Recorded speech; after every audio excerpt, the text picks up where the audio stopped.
여기 시간이 되었습니다. 우리 다 같이 묵도하심으로 7월 30일 목요일 새벽 우리 하나님 앞에 예배드립니다. 은혜로우시고 자비로우신 우리 하나님, 우리가 오늘도 주 앞에 나와 예배합니다. 우리 예배를 흠양하시고 예배 가운데 은혜와 복을 더하여 주옵소서. 우리의 기도가 주께 상달되게 하시고 하나님으로 우리 마음이 기쁨을 얻도록 성령께서 역사하여 주옵소서. 예수님 이름으로 간절히 기도드리옵나이다. 아멘. 사도신경 함께 고백드리겠습니다. 전능하사 천지를 만드신 하나님 아버지를 내가 믿사오며 그의 아들 우리 주 예수 그리스도를 믿사오니 이는 성령으로 잉태하사 궁정녀 마리아에게 나시고 본디오 빌라도에게 고난을 받으사 십자가에 못 박혀 죽으시고 장사한 지 사흘 만에 죽은 자 가운데서 다시 살아나시며 하늘에 오르사 전능하신 하나님 우편에 앉아 계시다가 저리로서 산자와 죽은 자를 심판하러 오시리라. 성령을 믿사오며 거룩한 공예와 성도가 서로 교통하는 것과 죄를 사하여 주시는 것과 몸이 다시 사는 것과 영원히 사는 것을 믿사옵나이다. 아멘. 자, 우리 찬송가 336장 함께 찬송하겠습니다. 찬송가 336장입니다. 네.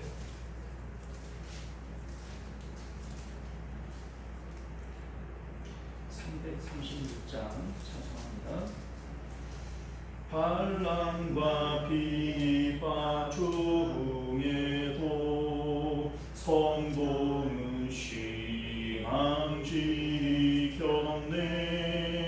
이 신앙 생각할 때에 기쁨이 충만하도다. 성도의 신앙 따라서 죽도록 충성하겠네. 옥중에 매인 성도나 양심은 자유 얻었네. 우리도 고난 받으며 죽어도 영광 되도다.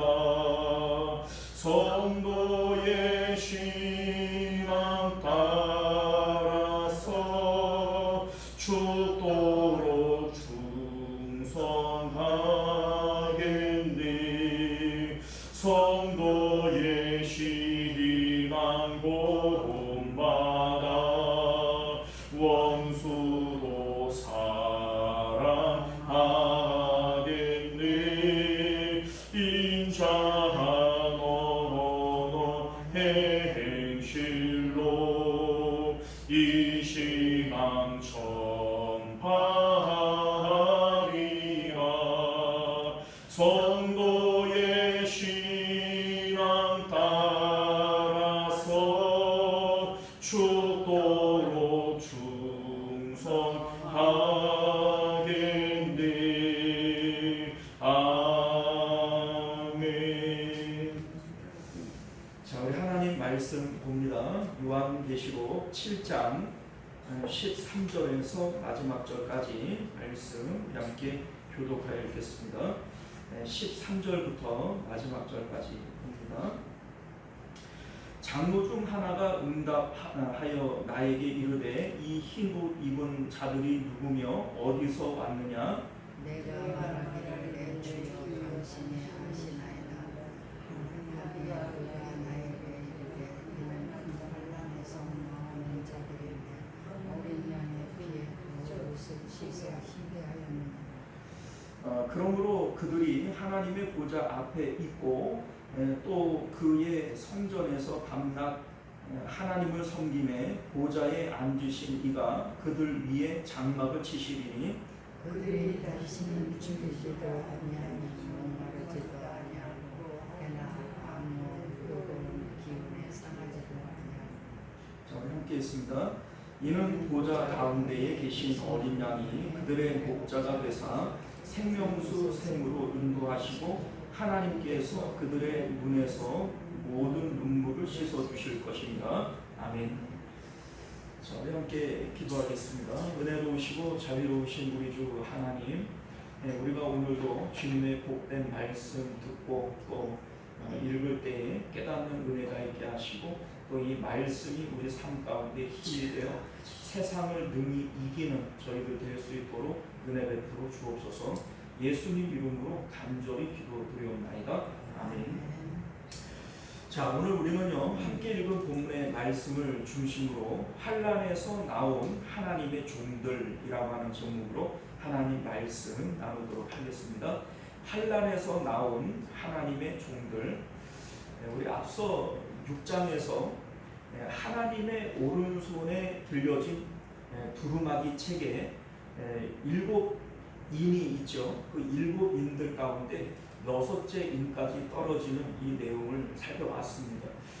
이 내용은 우리가 앞서 말씀드린 것처럼 이미 이 땅 가운데 살아가는 사람들에게 임한 저주요 또 재앙입니다.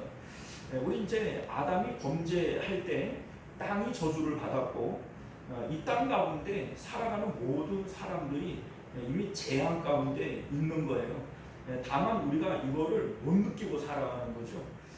분명히 이 세상은 저주를 받았고 재앙 가운데 있다는 것은 우리가 알아요, 그죠? 그런데 우리가 살아가면서 무슨 재앙이 있냐, 세상이 이렇게 좋은데 이런 생각들을 우리가 갖는단 말이에요. 그런데 실질적으로 우리가 6장의 말씀을 살펴볼 때 우리 이제 흰말이 상징하는 게 뭐예요? 사단의 공격이죠. 화살을 가지고 우리를 쏘고 면류관을 받아서 능히 이기는 거예요. 필승이에요, 필승. 그게 뭐냐면 하나님으로 마음을 채워야 할 우리들이 하나님으로 채우지를 못할 때 비어있는 마음을 채우기 위해서 세상에 있는 것들로 자꾸 기쁨을 찾는 거예요. 이게 지금 우리가 죄악 가운데 있는 것이고 이게 바로 사단의 공격이 되어지는 겁니다. 자, 그리고 둘째 말이 의미하는 게 뭐예요? 그 붉은 말이다 이렇게 되어져 있는데 열정을 내는 것이고 이로 인해서 투쟁하는 삶, 전쟁하는 삶, 이러한 삶을 살아가는 것을 의미하는 것이죠. 내 마음이 세상 가운데 기쁨을 찾고 그것들을 얻기 위해서 투쟁하는 거예요. 열정을 내는 겁니다. 자, 그런데 나만 열정을 내는 게 아니잖아요. 다른 사람들도 열정을 내고 내 뜻과 그 사람의 뜻이 다르고 부딪힐 때 이게 바로 분쟁이 되어지는 것이고 땅에서 화평이 제하여지고 칼을 받았다. 이 이제 전쟁을 의미하는 것이죠. 그럼에도 불구하고 셋째 말을 의미하는 게 뭐예요? 검은 말. 이 검은 말은 흉년과 이 가뭄을 얘기를 하는 거예요. 자, 그러니까 우리는 세상 가운데에서 기쁨을 찾기 위해서 열정을 내고 투쟁하는 삶을 살아가지만 끝끝내 세상에서 우리 마음을 채워줄 만한 것들을 얻지 못한다. 세상 가운데 참된 기쁨은 없다. 이것이 바로 우리 마음에 들어오는 기근이고 흉년이다라고 하는 것을 알게 된다는 겁니다. 넷째 말이 의미하는 게 뭐예요? 청황색 말은 죽음이다 이렇게 얘기를 하고 음부가 뒤따른다 이런 얘기를 합니다. 자, 한마디로 얘기를 해서 그렇게 살다가 죽는 거예요. 그렇게 살다가. 그리고 그렇게 살다가 죽으면 거기서 끝나는 것이 아니라 음부가 와서 삼켜버림으로써 죽음이 완성되어지는 것이죠. 이게 바로 우리가 이 땅 가운데 저주받은 삶이라는 겁니다. 이거를 몰라요, 우리가. 그렇게 살아가면서도 그게 저주인 줄을 몰라요. 그래서 하나님께서 사도 요한을 통하여 환상과 계시로 이게 바로 너희들이 처해져 있는 두루마기에 기록되어진 이러한 하나님의 뜻이고 너희에게 나타난 재앙이다. 이걸 우리에게 가르쳐 주는 겁니다. 그러니까 이거를 말씀으로 가르쳐 주지를 않으면 저주 가운데 살아가고 재앙 가운데 살아가지만 이게 저주인 줄도 모르고 재앙인 줄도 모르고 우리는 그렇게 살고 있는 것이죠. 말씀을 통해서 가르쳐 주니까 아 그래 우리가 저주 가운데 있구나, 우리는 재앙 가운데 있구나, 이것을 우리가 깨닫게 되어지는 겁니다. 자, 우리 다섯 번째, 여섯 번째 인이 상징하는 것이 뭐였어요? 낙원에 들어간 자들의 탐험과 음부에 떨어진 자들의 절규의 내용이다, 이런 말씀을 드렸습니다. 낙원에 들어간 자들이 무슨 탐험을 하는가? 낙원에 들어가서 하나님을 뵈니까 너무나도 좋아요. 그 하나님이 진짜 기쁨이시고 진짜 구원이신 분이세요. 그런데 이 땅 가운데 있는 사람들이 누구도 하나님을 기쁨의 근원으로 삼지를 못하고 세상 가운데 기쁨을 찾으며 살아가는 겁니다. 이것을 볼 때 너무나도 안타까운 거죠. 그러니 하나님 어느 때까지 저들을 그대로 내버려 두실 겁니까? 라고 하는 것이 이 낙원에 있는 자들의 탐험이 되어지는 것이고요. 우리 이제 6번째 인이 떨어질 때 보게 되어지면 그 음부에 떨어진 자들이 예수님을 만날 때 재림의 때가 되어지니까 뭐라고 얘기해요? 산들아 무너져라, 바위야 무너져서 나를 덮쳐라. 이게 무슨 얘기예요? 나 죽이라는 거예요. 내가 하나님의 얼굴을 뵙느니 차라리 내가 죽는 게 낫다. 그만큼 재림의 때에 하나님을 뵙는 것은 두려운 일이다. 이것을 말씀해 주고 있는 것이죠. 자, 그러니까 6장에 나오는 이 내용들을 보게 되어지면 장차 우리에게 일어날 일들인데, 우리가 이 세상 가운데 기쁨을 찾고 살아가다가 죽게 되어지면 음부에 떨어질 것이고, 그러면 하나님 앞에 서는 것이 얼마나 두려운 일이겠느냐, 이게 6장의 내용 아닙니까? 자, 그러면 낙원에 들어갈 자는 누구냐, 과연 누가 구원을 얻을 수 있느냐, 이에 대한 내용이 바로 7장의 내용이었다는 겁니다. 7번째 인이 떨어져야 되는데 7번째 인은 8장 1절에서 떨어져요. 그죠? 그리고 7장에 이 내용이 삽입이 되어진 것인데, 여기서 잠깐 짚고 넘어가고 싶었던 내용이 바로 그거예요. 과연 그러면 누가 낙원에 들어갈 수 있고 누가 구원을 받을 수 있냐, 이게 우리 성도들의 궁금증 아니겠어요? 이 궁금증을 7장에서 해소시켜 주는 것이죠. 자, 우리 7장의 내용들을 보게 되어지면 사실 이 말씀 자체가 7교회에게 편지하라, 7교회, 그러니까 교회에게 보내지는 내용들이에요. 자, 그런데 교회라고 하는 이 말의 의미가 뭡니까? 에클레시아, 이렇게 말씀드렸는데, 뭐뭐 바깥으로 부르심을 받은 자들이다. 자, 어디로부터 나오라고 부름을 받았겠어요? 세상으로부터 나오라고 부름받은 자들이 바로 교회다, 성도들이다 라고 하는 것을 믿으실 수 있기를 바랍니다. 자, 우리가 알다시피 세상을 사랑하는 것은 하나님과 원수되어지는 것이다. 야고보서 4장이 그렇게 우리에게 말씀하고 있습니다. 우리는 세상 친화적이에요. 그래서 육체를 가지고 우리가 세상의 눈에 보이고 만질 수 있는 이것들을 현실로 받아들이고 살아갑니다. 자, 그런데 성경은 육체를 통하여 우리가 판단하며 살아가는 자들이 아니라는 거예요. 노아의 홍수 때 왜 심판을 받아야 되느냐? 그들이 육신이 됩니다. 우리가 육신이 되어지는 것, 이게 바로 심판받고 멸망받을 일들이다. 이것을 여러분들 기억하실 수 있기를 바랍니다. 자, 그래서 예수님의 십자가를 통해서 우리는 세상을 빠져나와서 예수님 안에 거하는 자들, 예수 안에 거하는 자들, 이것이 바로 교회인 것을 믿으실 수 있기를 바라요. 자, 그래서 7장에 나오는 이 14만 4천이라고 하는 이 큰 무리는 바로 하나님께 구원을 받아서 세상으로부터 빠져나온 자들을 얘기를 하는 겁니다. 자, 그런데 여기서 왜 14만 4천이냐? 이거는 사람의 명수를 얘기를 하는 게 아닙니다. 그러니까 14만 4천 명, 이렇게 얘기를 하게 되어지면 이거 상당히 무식한 거예요. 왜냐하면 소위 그렇잖아. 뭐 유다 지파 가운데 1만 2천이요, 뭐 스불론 지파 가운데 1만 2천이요. 그러면 유다 지파가 몇 명이든 간에 뭐 가릴 것 없이 딱 1만 2천 명만 구원한다는 겁니까? 그렇게 따지고 보면 어떤 지파는 사람이 많은 지파도 있고 어떤 지파는 사람이 적은 지파도 있을 건데 무조건 1만 2천 이렇게 얘기를 하면 하나님이 공평한 거예요? 불공평한 거예요? 그게 말이 안 되잖아요. 자, 여기서 말하는 이 숫자는 이스라엘 사람들이 가지고 있는 상징성을 가지고 우리에게 말씀하고 있는 겁니다. 자, 이 상징성이라고 하는 것은 이런 거예요. 우리는 1, 2, 3, 4, 5, 6, 7, 8, 9, 10 다 똑같은 숫자지만 우리도 그런 상징성이 있잖아요.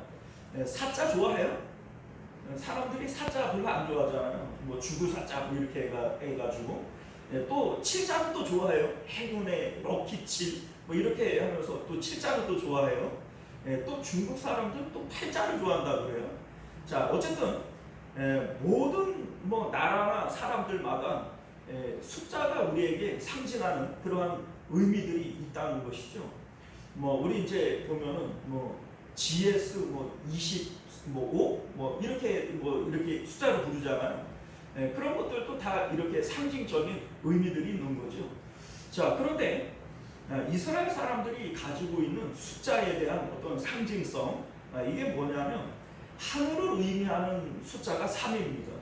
하나님이 삼위일체이시죠. 자, 이 3이 하늘을 의미하는 거예요. 땅은 사가 이 땅을 의미합니다. 동서남북 이렇게 우리가 사방 이렇게 얘기를 하잖아요. 이 땅을 의미하는 건 사자란 말이에요. 3 곱하기 4 하면 12가 되어지죠. 그러니까 이 10이라고 하는 의미는 하늘에 계신 하나님께서 이 땅에 있는 모든 사람들을 구원하고 싶어 하신다라고 하는 이 마음을 담고 있는 것이 바로 10이라고 하는 이 숫자입니다. 이게 완전수이죠. 자, 우리 예를 들면 이스라엘의 12지파 왜 하필이면 12일까? 예수님의 제자들이 12이에요. 왜 하필이면 12일까? 그 의미가 있다는 겁니다. 하나님께서는 이 12를 통하여 열방을 구원하시고자 하시는 거예요. 그러니까 3 곱하기 4, 12, 이 12는 열방을 구원하시기 위한 하나님의 마음을 담고 있는 것이다. 이게 이제 12의 의미가 되어집니다. 거기다가 1000이라고 하는 숫자의 의미가 있어요. 자, 이스라엘 사람들에게 있어서 관념적으로 가장 큰 수는 1000입니다. 1000. 물론 만만이요 이렇게 해서 만이라고 하는 숫자도 있지만 이들이 이제 소위 생각하는 가장 큰 수가 1000이라는 겁니다. 예를 들면 옛날에 우리가 백만장자 여러분들 100만만 부자예요? 1000만도 부자고 억도 부자고 그런 거지. 그런데 우리는 관념적으로 백만장자 부자야 백만장자 이런 얘기를 하는 것처럼 이 100만이라고 하는 것이 우리가 생각하는 관념적으로 큰 부자다 이런 의미가 있는 것처럼 이스라엘 사람들이 이제 생각하는 이 크다라고 하는 이 숫자가 1000이라는 겁니다. 여러분 우리가 성경을 보면 50부장, 100부장, 1000부장까지는 있는데 만부장 봤어요? 만부장 없어요, 만부장. 그러니까 성경에 보면은 유다 지파 가운데 몇십만 명의 군대가 있고 어디 지파 가운데 몇만 명의 군대가 있고 그러면 만부장도 있어야 될 거 아니에요. 그런데 성경에 만부장이 없어요. 자, 그게 뭘 의미하는 거예요? 이스라엘 사람들이 생각하는 관념적으로 가장 큰 수는 1000이에요. 1000. 그러니까 12에다가 이 크다라고 하는 의미의 1000을 곱하게 되어지니까 1만 2천이 되어지는 겁니다.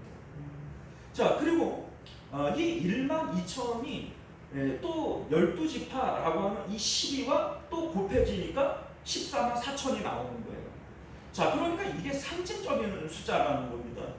이것이 의미하는 것이 뭐냐면 하나님께서 구원하시기로 작정하신 이 땅 가운데 이마에 입맞은 사람들이 정해져 있고 그 수는 심히 큰 숫자다. 하나님께서 많은 사람들을 구원하신다. 이것을 담고 있는 것이 14만 4천의 의미라는 것이죠.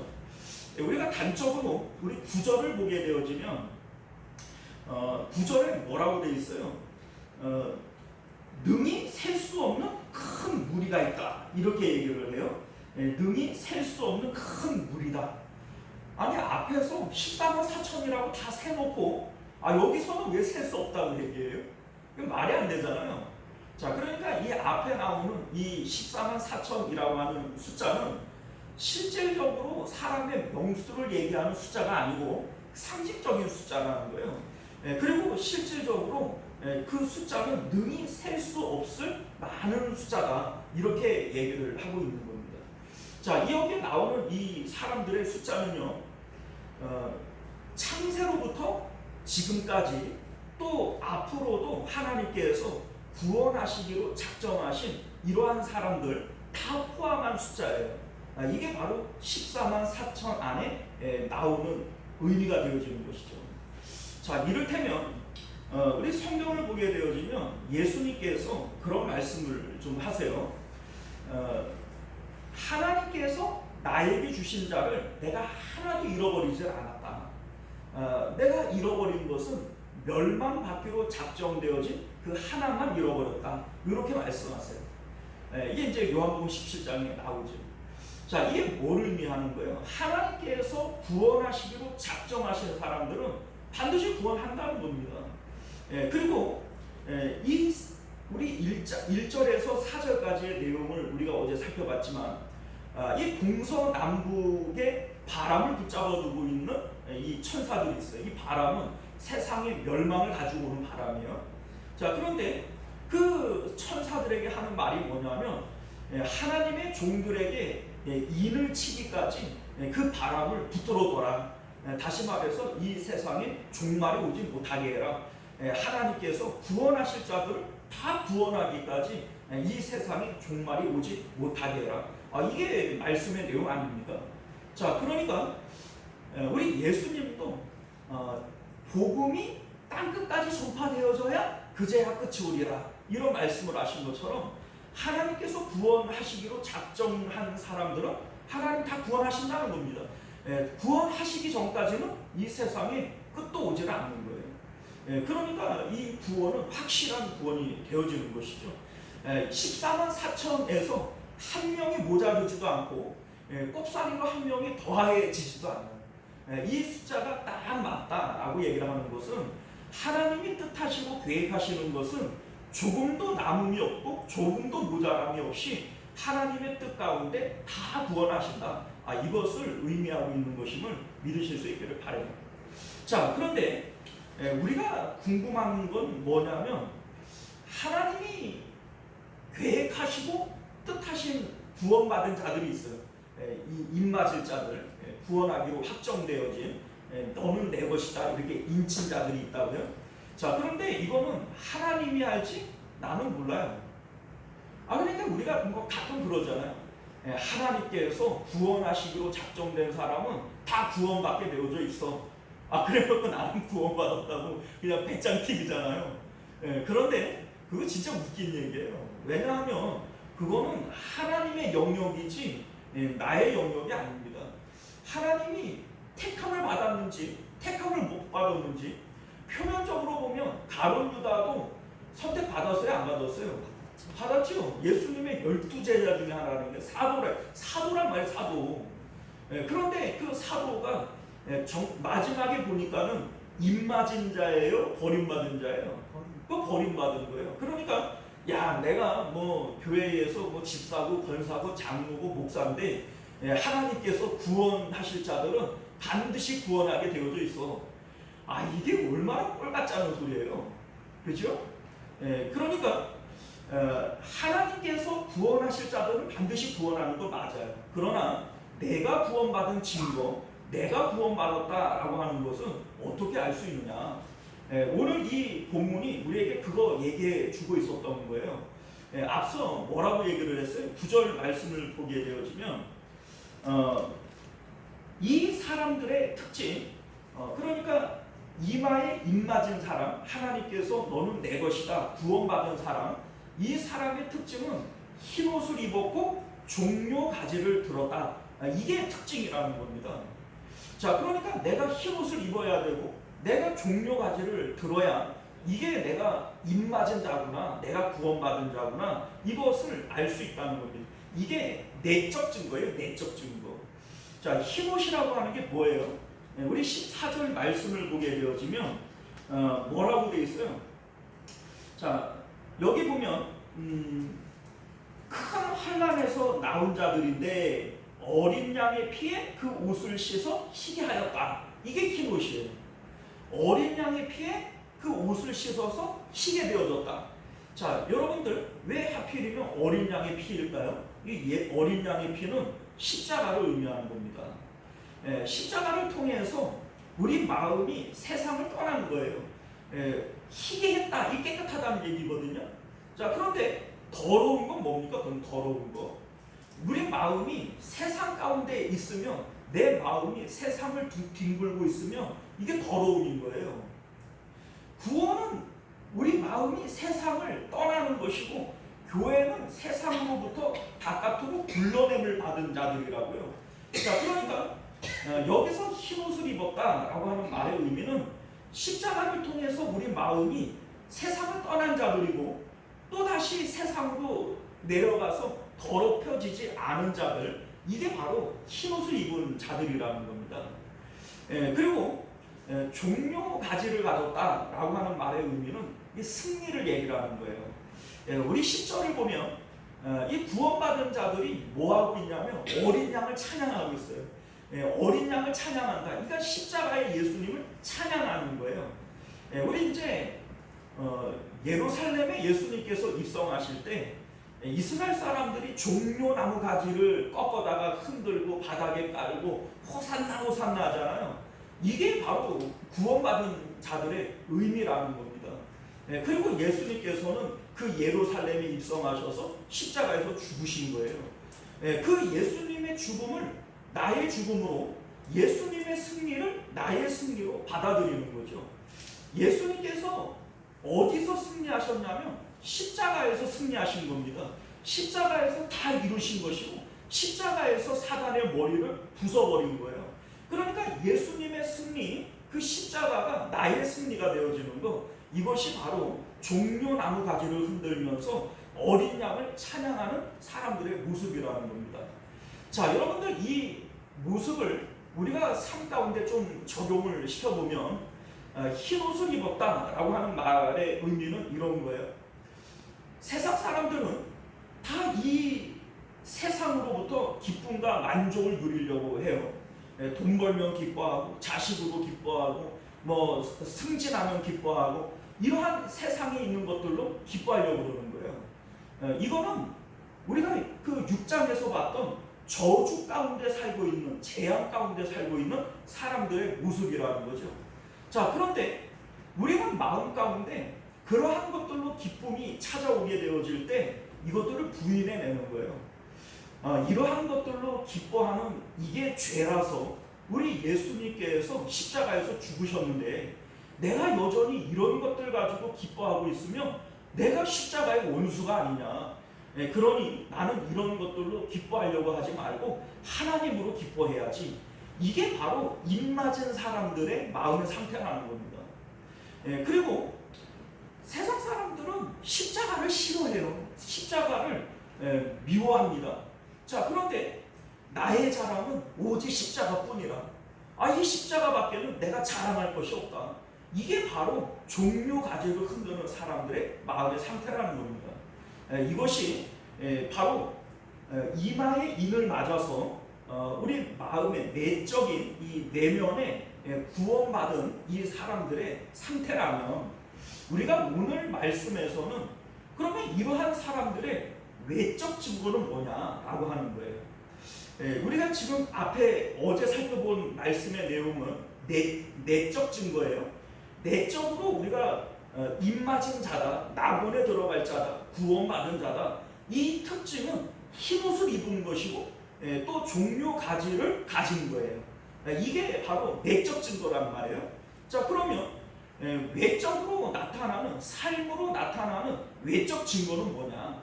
이 말씀이 우리가 오늘 살펴보고 싶은 것인데, 자, 우리 3절 말씀을 보게 되어지면 이르되 우리가 우리 하나님의 종들의 이마에 인치기까지 땅이나 바다나 나무들을 해하지 말라, 이렇게 얘기를 하는데, 자, 여기 보면은 이마에 인친다. 누구에게 인치냐? 하나님의 종들에게 인친다. 이렇게 되어 있죠.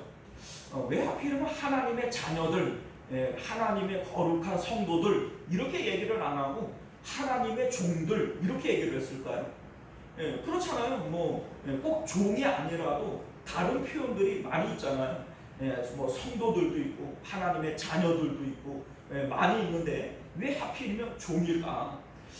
여기서 강조하고 싶은 것이 종이기 때문에 종이라고 얘기를 하는 겁니다.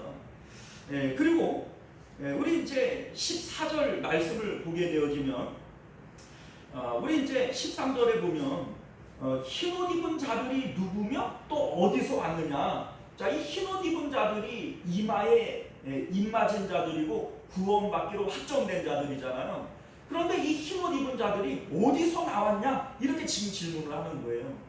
그랬더니 14절을 보면 우리 이제 내가 말하기, 요한이 얘기를 하는 거죠. 요한이 말하기를 내 주여 당신이 아시니이다 이렇게 얘기를 했더니 장로 중에 하나가 자기가 친히 대답을 해요. 그가 나에게 이르기를 이는 큰 환난에서 나오는 자들인데 어린 양의 피에 그 옷을 씻어 희게 하였느니라 이렇게 얘기를 해요. 자, 큰 환난에서 나온 자, 환난에서 나온 자이고 그리고 이들은 하나님의 종들이다. 이것이 바로 우리가 머리에 입 맞은 자다라고 하는 외적 증거가 되어집니다. 외적 증거. 어제 말한 것은 내적 증거고 오늘 말씀드릴 것은 외적 증거라는 겁니다. 우리가 지난 시간에도 잠시 말씀을 드렸다시피 여기 보면 큰 환난에서 나온 자 이렇게 얘기를 하는데 여기서 나오는 이 큰 환난이 뭐냐? 이게 좀 주석책들을 좀 살펴보면 뭐 이런 해석들을 해요. 이 큰 환난이라고 얘기를 하는 것은 이 성경이 쓰여지는 그 1세기 당시에 로마의 큰 핍박들이 있었기 때문에 성도들이 당하는 환난과 핍박을 얘기하는 것이다. 이렇게 얘기를 하는 거예요.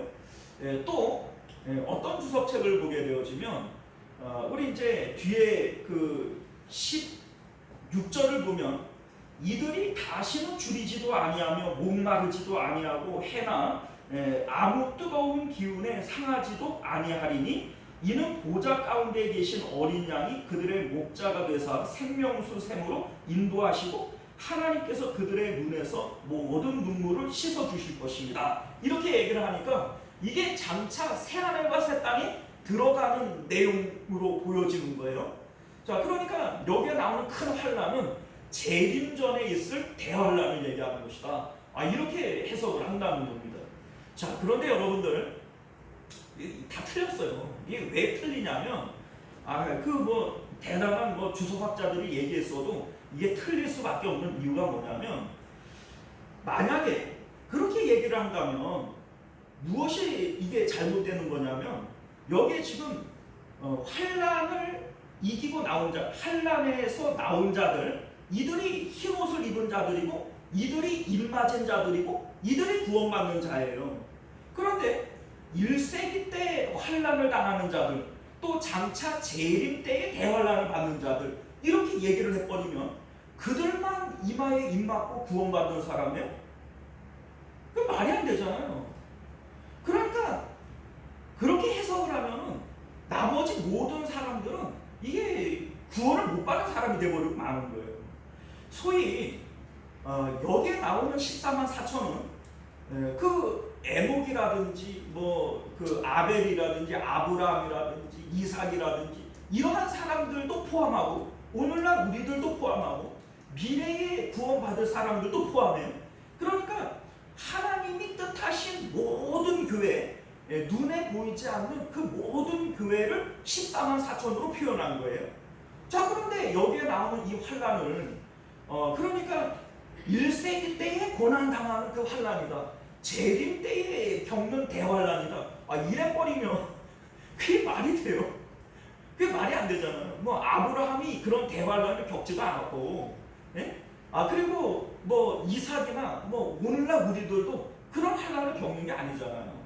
하나님의 말씀은 어떤 시대, 어떤 장소에서나 동일하게 모든 성도들에게 주시는 말씀이어야 되지, 1세기에 있는 그들에게만 주거나 마지막 재림 때에 있는 그 환난을 겪는 사람들에게만 주는 말씀이 아니라는 겁니다.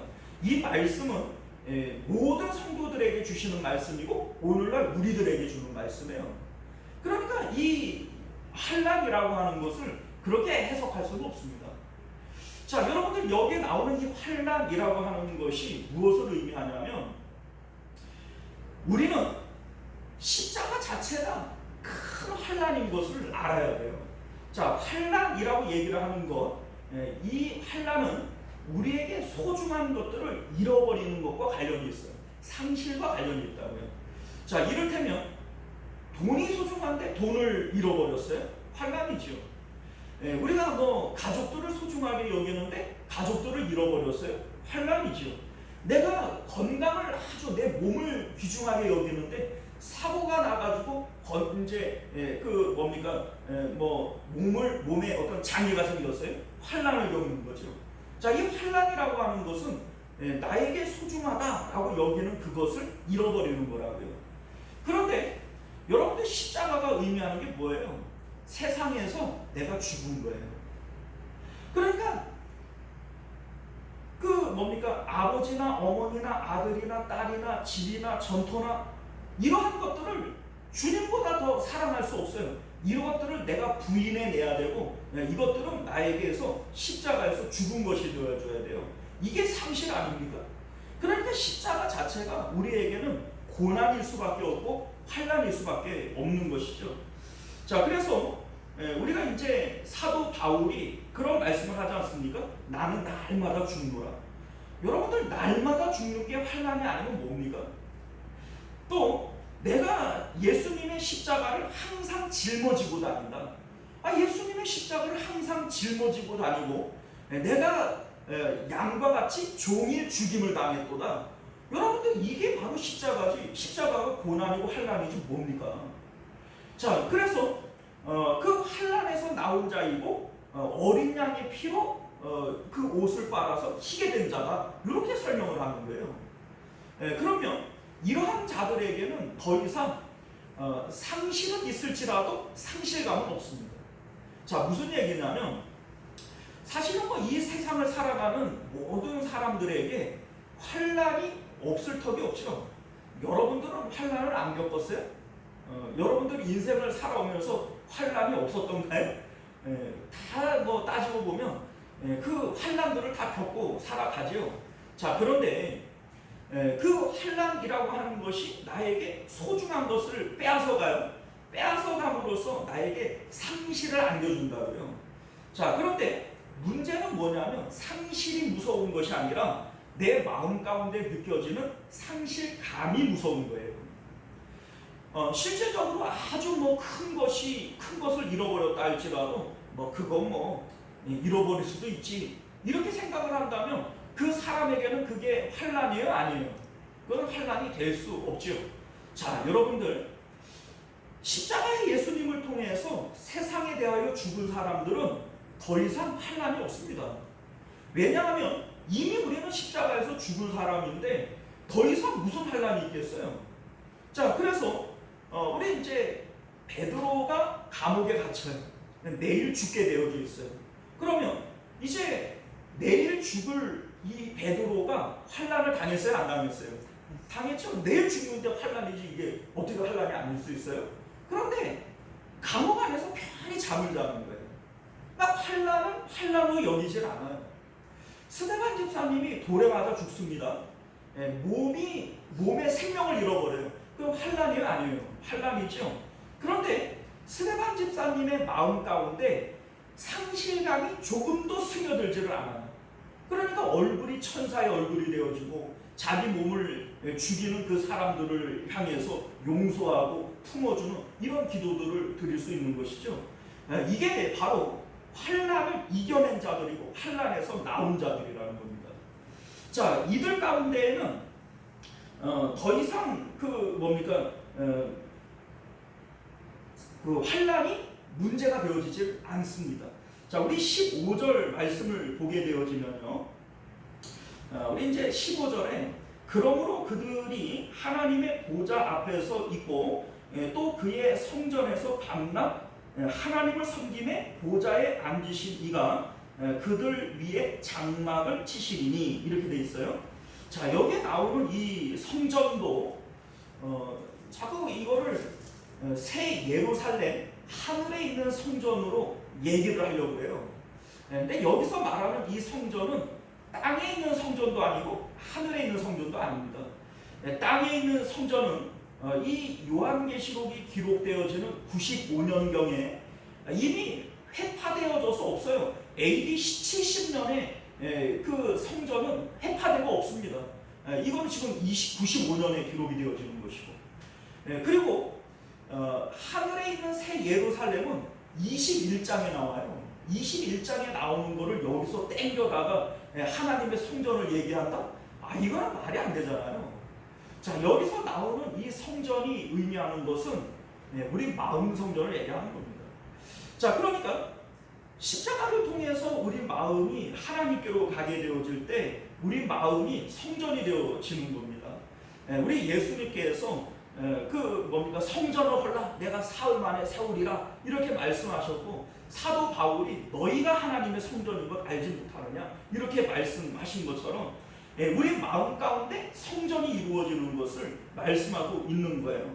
자, 그런데 우리가 하나님을 밤낮 섬기게 되어지고 하나님께서 그들 위에 장막을 치신다. 이 장막을 친다라고 하는 말의 의미는 하나님께서 우리 가운데 집을 세우는 거예요. 이게 장막을 치는 겁니다. 그러니까 한 번 왔다가 쪼르르 가시는 게 아니라 한 번 들어오시고 오래오래 영원토록 우리와 함께 하신다. 이게 이제 장막을 치시리니라고 하는 말씀의 의미가 되어지는 것이죠. 자, 그리고 이러한 자들에게는 더 이상 우리 16절을 보면 다시는 줄이지도 아니하고 목마르지도 아니하고 해나 아무 뜨거운 기운에 상하지도 않는다 이런 얘기를 해요. 자, 이게 무슨 의미예요? 우리가 이전에는 세상 가운데에서 기쁨을 찾고 마음의 체험거리를 찾았어요. 소위 무엇을 먹을까, 무엇을 마실까 이거를 찾고 살았던 거예요.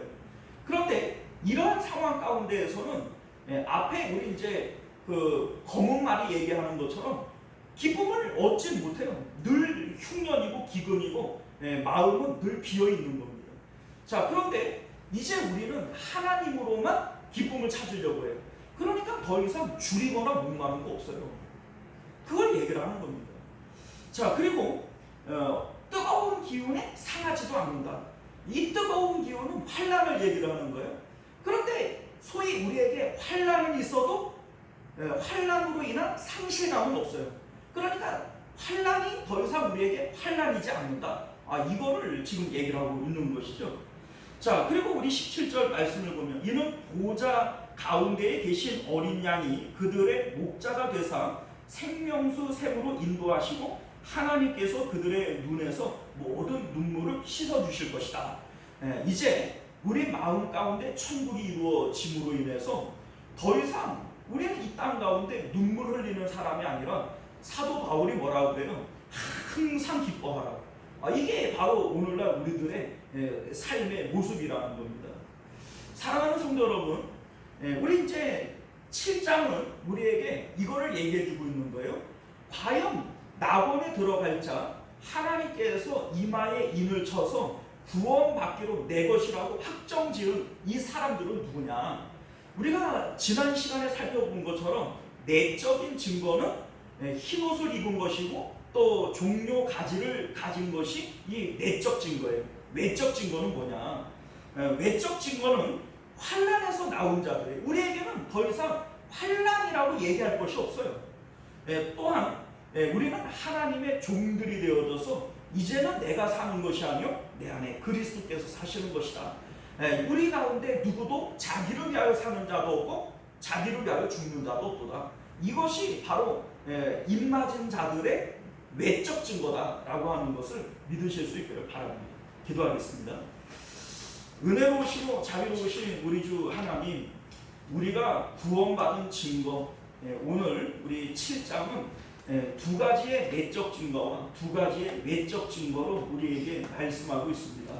이것들이 있을 때 내가 하나님께 입맞은 자요 구원받기로 작정되어진 구원이 확정된 자들인 것을 확신할 수 있을 것입니다. 우리에게 이러한 모습들이 나타나도록 날마다 십자가를 붙들고 우리 마음이 하나님께로 들어가는 저희들이 될 수 있도록 은혜 베풀어 주옵소서. 거룩하신 예수님 이름으로 간절히 기도드리옵나이다. 아멘.